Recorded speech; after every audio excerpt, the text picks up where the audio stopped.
প্রধানমন্ত্রী তারেক রহমানের সঙ্গে সৌজন্য সাক্ষাৎ করেছেন মার্কিন প্রশান্ত মহাসাগরীয় নৌবহরের বর্তমান কমান্ডার অ্যাডমিরাল স্টিফেন টি কোলার। দুপুরে সচিবালয়ের মন্ত্রিপরিষদ বিভাগে সাক্ষাৎ অনুষ্ঠিত হয়। বৈঠকে মানবিক সহায়তা, দুর্যোগ ব্যবস্থাপনায় বাংলাদেশের সক্ষমতা ও অবদান নিয়ে আলোচনা হয়। মার্কিন কমান্ডার বিভিন্ন নৌমহড়ায় বাংলাদেশের অংশগ্রহণের বিষয়টি তুলে ধরেন।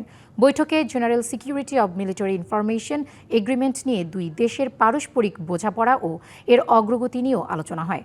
বাংলাদেশের পক্ষ থেকে জানানো হয়, যুক্তরাষ্ট্রের সঙ্গে সম্পর্ককে অধিক গুরুত্ব দেয় ঢাকা। একই সঙ্গে যুগোপযোগী ও বিস্তৃত সহযোগিতার মাধ্যমে দুই দেশের সম্পর্ক আরও গভীর করার আগ্রহ প্রকাশ করা হয়। এ সময় কমান্ডার আফ্রিকার বিভিন্ন দেশে জাতিসংঘ শান্তিরক্ষা কার্যক্রমে বাংলাদেশের অবদানের ভূয়সী প্রশংসা করেন। বাংলা কিউআর যেখানে নগদ পেমেন্ট সেখানে। সারা দেশে 10 লাখেরও বেশি মার্চেন্টে নগদে পেমেন্ট করুন খুব সহজে।